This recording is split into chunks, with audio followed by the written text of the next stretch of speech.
Hello, welcome back to my channel. ഇന്നത്തെ topic rupture disk. So ഇന്നത്തെ ടോപ്പിക്കിൽ നമ്മൾ ഈ റപ്ചർ ഡിസ്കിനെ പറ്റിയിട്ടുള്ള 6 പോയിന്റ്സിൻ്റെ ഡിസ്കഷൻ ആയിരിക്കും. 6 പോയിന്റ്സ്. ഫസ്റ്റ് പോയിന്റ് എന്താണെന്ന് വെച്ച് കഴിഞ്ഞാൽ what is a rupture disc, എന്താണ് ഒരു rupture disc. Second one, how a rupture disc works, എങ്ങനെയാണ് ഒരു റപ്ചർ ഡിസ്കിൻ്റെ working. Third one, application of a rupture disc, എന്തൊക്കെ ആപ്ലിക്കേഷനാണ്, എവിടെയൊക്കെ ഇത് ഉപയോഗിക്കാം, അതിൻ്റെ ഒരു ടോപ്പിക്ക്. പിന്നെ ടൈപ്സ് ഓഫ് റപ്ചർ ഡിസ്ക്, എന്തൊക്കെ ടൈപ്സ് ഓഫ്, എത്ര ടൈപ്പുള്ള റപ്ചർ ഡിസ്ക് ഉണ്ട്. പിന്നെ MOC ഓഫ് റപ്ചർ ഡിസ്ക്, അതായത് ഇതിൻ്റെ മെറ്റീരിയൽ ഓഫ് കൺസ്ട്രക്ഷൻ, എന്ത് മെറ്റീരിയൽ വെച്ചിട്ടാണ് ഈ റപ്ചർ ഡിസ്ക് സാധാരണ ഉണ്ടാക്കിയിട്ടുള്ളത്.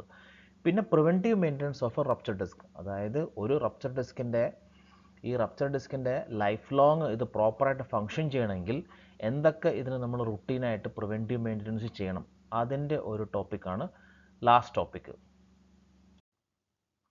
So let's begin. What is a rupture disk? It is a safety device that protects pressure vessels, piping and other equipment from overpressure or vacuum conditions. അതായത് it is a safety device. ഇതൊരു relief valve പോലെ തന്നെ ഒരു safety device ആണ്. It will protect, അതായത് ഇത് pressure വെസൽസിനെയും പൈപ്പിങ്ങിനെയും, അതായത് ഇപ്പോൾ ഏത് സിസ്റ്റത്തിലാണോ ഇൻസ്റ്റാൾ ചെയ്തിട്ടുള്ള ആ സിസ്റ്റത്തിൻ്റെ പ്രഷർ എക്സീഡ് ആയി കഴിഞ്ഞാൽ അത് ആ സിസ്റ്റത്തിൻ്റെ പൈപ്പിനെയും അതിൻ്റെ റിലേറ്റഡ് ആയിട്ടുള്ള എക്യുപ്മെൻസിനെയും പ്രൊട്ടക്റ്റ് ചെയ്യും.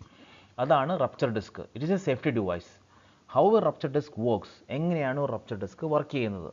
It is a bursting disc and it is design to fail at specific pressure, protecting equipment from over pressure or vacuum. Once the set pressure is exceeded, the disk will burst and release the excess pressure from the system. അതായത് ഇതൊരു busting disk ആണ്. Rupture disk എന്ന് വെച്ചിങ്ങനെ busting disk ആണ്. അതിൻ്റെ designed ആയിട്ടുള്ള പ്രഷറിൻ്റെ മുകളിൽ പോയി കഴിഞ്ഞാൽ ഈ ഡിസ്ക് ബസ്റ്റാവും, അതായത് പൊട്ടിയിട്ട് അത് സേഫായിട്ടുള്ള ലൊക്കേഷൻസിലേക്ക് ഈ ഓപ്പറേറ്റിംഗ് മീഡിയത്തിനെ ക്യാരി ചെയ്തിട്ട് ഡംപ് ചെയ്യും. Okay, let's an example. ഇപ്പോൾ ഒരു ലൂബ് ഓയിൽ സിസ്റ്റത്തിൻ്റെ break away pressure is 1200 PSI ഒരു റപ്ചർ ഡിസ്ക് ഇൻസ്റ്റാൾ ചെയ്തിട്ടുണ്ട്. ഇൻ എനി കേസ് ആ സിസ്റ്റത്തിൻ്റെ പ്രഷർ 1200 PSIയുടെ മുകളിൽ എക്സീഡ് ആവുകയാണെങ്കിൽ ഈ റപ്ചർ ഡിസ്ക് പൊട്ടിയിട്ട് ആ ലൂബ് ഓയിലിനെ ഒരു സേഫ് ആയിട്ടുള്ള ലൂബ് ഓയിൽ റിസർവോയർ ടാങ്കിലേക്കോ അല്ലെങ്കിൽ സേഫ് ആയിട്ടുള്ള ലൊക്കേഷൻസിലേക്ക് ഡംപ് ചെയ്യും. ഈ only if the pressure exceeds 1200 PSI. പിന്നെ വേറൊരു കാര്യം എന്ന് വെച്ച് കഴിഞ്ഞാൽ ഇത് റിലീഫ് വാൽവ് പോലെ തിരിച്ച് റീസെറ്റ് ആവില്ല. Once rupture disc is busted, അതിനെ പിന്നെ യൂസ് ചെയ്യാൻ പറ്റില്ല. ആ റപ്ചർ ഡിസ്കിനെ നമ്മൾ ഓപ്പൺ ചെയ്ത് ആ പൊട്ടിയ റപ്ചർ ഡിസ്കിനെ പുറത്തെടുത്തിട്ട് അതിനെ റിപ്ലേസ് ചെയ്യണം. So that's how a rupture disc works. ഇതാണ് റപ്ചർ ഡിസ്കിൻ്റെ ഒരു ചെറിയൊരു ഇല്ലുസ്ട്രേറ്റഡ് ഡ്രോയിങ്. ഇതിൽ ഇപ്പോൾ കാണാം, ഇതാണ് റപ്ചർ ഡിസ്ക്. ഇതാണ് റപ്ചർ ഡിസ്ക്. ഈ കാണിച്ചിട്ടുള്ള റെഡിൽ ഞാൻ ഇപ്പോൾ വരച്ചതാണ് റപ്ചർ ഡിസ്ക്. ഇതാണ് ഇതിൻ്റെ പ്രോസസ് സൈഡ്. പ്രോസസ് സൈഡ് എന്ന് വെച്ച് കഴിഞ്ഞാൽ ലെറ്റ്സ് സേ ഇതാണ് lube oil side, pressurized lube oil side അല്ലെങ്കിൽ pressurized gas side. Let's keep it as pressurized lube oil side. അപ്പോൾ ഇതിൽ ഇപ്പോൾ ലെറ്റ്സ് നമ്മൾ ലാസ്റ്റ് ഡിസ്കസ് ചെയ്തു 1200 PSI, ഈ സൈഡിൽ 1200 PSI ഉണ്ട്. ഇൻ എനി കേസ് ഈ പ്രഷർ എക്സീഡ് ആയി കഴിഞ്ഞാൽ ഈ റപ്ചർ ഡിസ്ക് ഇങ്ങനെ പൊങ്ങിയിട്ട് ഇതങ്ങോട്ട് ബസ്റ്റായിട്ട് ഈ ലൂബ് ഓയിൽ പുറത്തേക്ക് ചാടി ഇതിൻ്റെ സേഫ് ആയിട്ടുള്ള ലൊക്കേഷൻസിലേക്ക് ഇത് കൊണ്ടുപോയി ഡംപ് ചെയ്യിപ്പിക്കും. ഇതാണൊരു പൊട്ടിയ റപ്ചർ ഡിസ്ക്. റപ്ചർ ഡിസ്ക് പൊട്ടിക്കഴിഞ്ഞാൽ ഇങ്ങനെ ഉണ്ടാവും. പിന്നെ ഇത് റീയൂസ് ചെയ്യാൻ പറ്റില്ല. പിന്നെ ഇത് ഈ കാണിച്ചേക്കണതും ഒരു ടൈപ്പ് ഓഫ് റപ്ചർ ഡിസ്ക് ആണ്. ഈ ഓരോ കളറും സ്പെസിഫിക് ആയിട്ടുള്ള ഒരു പ്രഷറിനെ ഇൻഡിക്കേറ്റ് ചെയ്യും. ഈ ഓരോ കളറും ഓരോ സ്പെസിഫിക് ആയിട്ടുള്ള പ്രഷറിനെയാണ് ഇൻഡിക്കേറ്റ് ചെയ്യുന്നത്. അപ്പോൾ ഏത് പ്രഷറാണോ നമുക്ക് വേണ്ടതെന്ന് വെച്ച് കഴിഞ്ഞാൽ ആ പ്രഷറിൽ ഇതിൻ്റെ മാനുവൽ നോക്കിയിട്ട് ഇതിൻ്റെ OEMൻ്റെ സ്പെക് ഷീറ്റ് നോക്കിയിട്ട് ഈ കളറിലുള്ളതിന് എന്ത് പ്രഷറാണോ ഉള്ളതെന്ന് നോക്കിയിട്ട് ഇതിൽ ഇൻസ്റ്റാൾ ചെയ്യുക. പിന്നെ ഈ റപ്ചർ ഡിസ്ക് 1200 PSIയുടെ മുകളിൽ പോകുമ്പോഴാണല്ലോ എക്സീഡ് ആവുക. ഈ കണ്ടീഷൻസിൽ, ഇപ്പോൾ ഞാൻ പറഞ്ഞ കണ്ടീഷൻസിൽ ഈ 1200 PSIയുടെ മുകളിൽ പോയി ഇത് പൊട്ടിപ്പോയി. അപ്പോൾ before replacing with any other rupture disc, എന്തുകൊണ്ടാണ് ഈ റപ്ചർ ഡിസ്ക് പൊട്ടാനുള്ള കാരണം ഈ പ്രഷർ അങ്ങനെ വെറുതെ ഇൻക്രീസ് ആവില്ല. Pressure increase for a reason. ആ പ്രഷർ ഇൻക്രീസ് ആയപ്പോൾ അതിനെ നമ്മൾ പ്രൊട്ടക്റ്റ് ചെയ്യാൻ വേണ്ടിയിട്ട് റപ്ചർ ഡിസ്ക് പൊട്ടി പ്രഷർ എല്ലാം സേഫായി. Before installing a new rupture disc, പുതിയൊരു റപ്ചർ ഡിസ്ക് ഇതിൻ്റെ ഉള്ളിൽ ഇൻസ്റ്റാൾ ചെയ്യുന്നതിനേക്കാളും മുമ്പ് you have to find out എന്ത് റീസൺ കൊണ്ടാണ് ഈ റപ്ചർ ഡിസ്ക് പൊട്ടിപ്പോയേ എന്നുള്ള റീസൺ കണ്ടുപിടിക്കണം. ഇല്ലെങ്കിൽ ഇത് വീണ്ടും സംഭവിക്കും. So it is very important to identify the root cause. ഈ റൂട്ട് കോസ് എന്തുകൊണ്ട് പ്രഷർ ഇൻക്രീസ് ആയെന്നുള്ള റൂട്ട് കോസ് കണ്ടുപിടിച്ചതിന് ശേഷം അത് റെക്ടിഫൈ ചെയ്തതിന് ശേഷം മാത്രം പുതിയൊരു റപ്ചർ ഡിസ്ക് എടുത്ത് സിസ്റ്റത്തിനെ നോർമലൈസ് ചെയ്യുക. ഇപ്പോൾ ഞാൻ പറഞ്ഞ പോലെ അത് ഇപ്പോൾ ഈ ഞാൻ പറഞ്ഞല്ലോ ഇപ്പോൾ സ്പെസിഫിക് ആയിട്ടുള്ള ഈ ഓരോ കളറിലും ഓരോ സ്പെസിഫിക് ആയിട്ടുള്ള design, let's say yellow 1200 PS ആണ്, അതാണ് ഇൻസ്റ്റാൾ ആയിരുന്നത്. യെല്ലോ പൊട്ടിപ്പോയി, ഇത് 1400 ആയിരിക്കാം, ഐ ഡോണ്ട് നോ. ഇത് OEM സ്പെക് ഷീറ്റ് വെച്ചിട്ട് ചിലപ്പോൾ ഇത് 1400 ആയിരിക്കാം. ഒരു കാരണവശാലും ഈ റെക്കമെൻഡഡ് പ്രഷറിൻ്റെ മുകളിലുള്ള റപ്ചർ ഡിസ്ക് ഇടരുത്. കാരണം എന്ന് വെച്ച് കഴിഞ്ഞാൽ അത് സിസ്റ്റത്തിനെ വീണ്ടും ഓവർ പ്രഷറൈസ് ആയിട്ട് അതിന് ചില ഡിവൈസസ് ഈ പ്രഷർ വിസ്റ്റാൻഡ് ചെയ്യാൻ പറ്റാത്ത ഡിവൈസസ് ഉണ്ടാവും. അപ്പോൾ അതുകൊണ്ട് ഓൾവേസ് എന്താണോ OEM മാനുവലിൽ റെക്കമെൻഡ് ചെയ്തിട്ടുള്ള ആ സ്പെസിഫിക് ആയിട്ടുള്ള റപ്ചർ ഡിസ്ക് മാത്രമാണ് use ചെയ്യാമുള്ളൂ.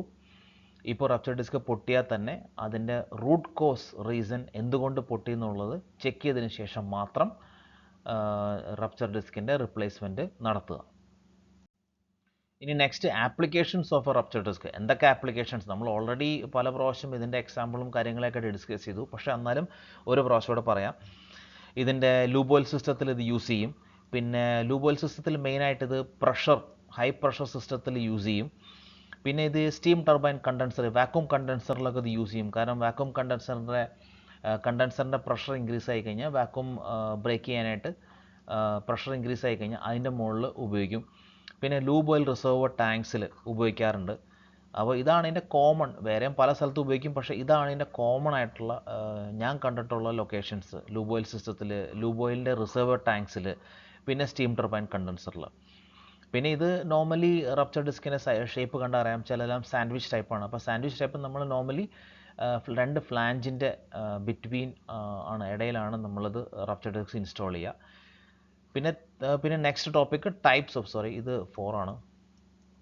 Types of rupture disc. എന്തൊക്കെ ടൈപ്പ് ഉണ്ട്? ഓക്കെ, ഫോർവേഡ് ആക്ടിങ്, അതായത് ഇപ്പോൾ റപ്ചർ ഡിസ്കിൻ്റെ ഡിസൈൻ ഇങ്ങനെയാണെങ്കിൽ അതിനെ നമ്മൾ ഫോർവേഡ് ആക്ടിങ് എന്നും, ഇപ്പോൾ റപ്ചർ ഡിസ്കിൻ്റെ ഡിസൈൻ ഇങ്ങനെയാണെങ്കിൽ അതിന് നമ്മൾ റിവേഴ്സ് ആക്ടിങ് എന്നും, പിന്നെ കോമ്പോസിറ്റ് ടൈപ്സ് എന്ന് വെച്ച് കഴിഞ്ഞാൽ അതിൽ സെർട്ടൺ ഡിഫറെൻറ്റ് ടൈപ്പ് ഓഫ്, അത് 2-3 ഡിഫറെൻറ്റ് ടൈപ്സ് ഓഫ് പ്ലേറ്റ്സ് ഉണ്ടാവും, അതാണ് കോമ്പോസിറ്റ് ടൈപ്സ്. നോർമലി ഞാൻ ഞങ്ങളുടെ സൈറ്റിലൊക്കെ യൂസ് ചെയ്തിട്ടുള്ള ഫോർവേഡ് ആക്ടിങ്ങും റിവേഴ്സ് ആക്ടിങ് ആയിട്ടുള്ള റപ്ചർ ഡിസ്ക്കാണ് യൂസ് ചെയ്തിട്ടുള്ളത്. ഇനിയുള്ളത് MOC of rupture disc, material of construction of rupture disc. Normally they are made out of Inconel or Hastelloy. പിന്നെ ഇതിൻ്റെ മുകളിൽ സെർട്ടൺ ആയിട്ടുള്ള PTFE കോട്ടിങ്ങും പിന്നെ കളർ ഐഡൻറ്റിഫിക്കേഷൻസിന് കളറൊക്കെ നമ്മൾ ആഡ് ചെയ്യും. ബിക്കോസ് ഞാൻ ലാസ്റ്റ് സ്ലൈഡിൽ പറഞ്ഞിരുന്നു, ഓരോ റപ്ചർ ഡിസ്കിൻ്റെയും കളറിൽ that indicates a specific pressure as per the OEM manual. അപ്പോൾ അത് വെച്ചിട്ട് നമുക്ക് ഐഡൻറ്റിഫൈ ചെയ്യാൻ വേണ്ടിയിട്ട് അതിന് സെർട്ടൺ ആയിട്ടുള്ള കളറുകൾ ആഡ് ചെയ്യും. പിന്നെ next one is preventive maintenance of rupture disc. ഇത് വെരി ഇമ്പോർട്ടൻ്റ് ആയിട്ടുള്ള കാര്യമാണ് പ്രിവെൻറ്റീവ് മെയിൻ്റനൻസ്. എന്തൊക്കെ പ്രിവെൻറ്റീവ് മെയിൻ്റനൻസ് ആണ് നമ്മൾ ചെയ്യേണ്ടത് ഒരു റപ്ചർ ഡിസ്കിനെ അതിൻ്റെ ലൈഫ് ലോങ് അതിനെ പ്രോപ്പറായിട്ട് ഓപ്പറേറ്റിംഗ് കണ്ടീഷൻസിൽ എത്തിക്കണമെങ്കിൽ നമുക്ക് എന്താണ് ചെയ്യേണ്ടത്? നോർമലി പ്രത്യേകിച്ചുള്ള ഒരു പ്രിവെൻറ്റീവ് മെയിൻ്റനൻസ് പറയാനായിട്ട് ഒരു മെയിൻ്റനൻസ് ആക്ടിവിറ്റീസ് ഒന്നും അതിൽ ചെയ്യാനില്ല. ഓൺലി വിഷ്വൽ ഇൻസ്പെക്ഷൻ ആണ് അതിൻ്റെ ഓൺലി റുട്ടീൻ പ്രിവെൻറ്റീവ് മെയിൻ്റനൻസ്. പിന്നെ അത് എങ്ങനെയാണോ കറക്റ്റാണോ ഇൻസ്റ്റാൾ ചെയ്തിട്ടുള്ളത് നോക്കണം. പിന്നെ അതിൽ റുട്ടീനായിട്ട് ഇൻസ്പെക്ട് ചെയ്യാൻ നേരത്ത് അതിലെന്തെങ്കിലും ഡാമേജ് ഉണ്ടോ, അല്ലെങ്കിൽ സെർട്ടൺ ഫോറിൻ മെറ്റീരിയൽസിൻ്റെ ബിൽഡപ്പ് ഉണ്ടോ, കൊറോഷൻ ഉണ്ടോ എന്നൊക്കെ ചെക്ക് ചെയ്തിട്ട് അത് ക്ലീൻ ചെയ്തിട്ട് അത് റീഇൻസ്റ്റേറ്റ് ചെയ്യുക. ഇതാണ് അതിൻ്റെ റുട്ടീനായിട്ടുള്ള preventive maintenance of a rupture disc. അപ്പോൾ ഇതൊക്കെയാണ് ഒരു റപ്ചർ ഡിസ്കിനെ കുറിച്ചിട്ടുള്ള നോർമൽ റുട്ടീനായിട്ടുള്ള കാര്യങ്ങൾ. Anyway, thank you so much for watching this video.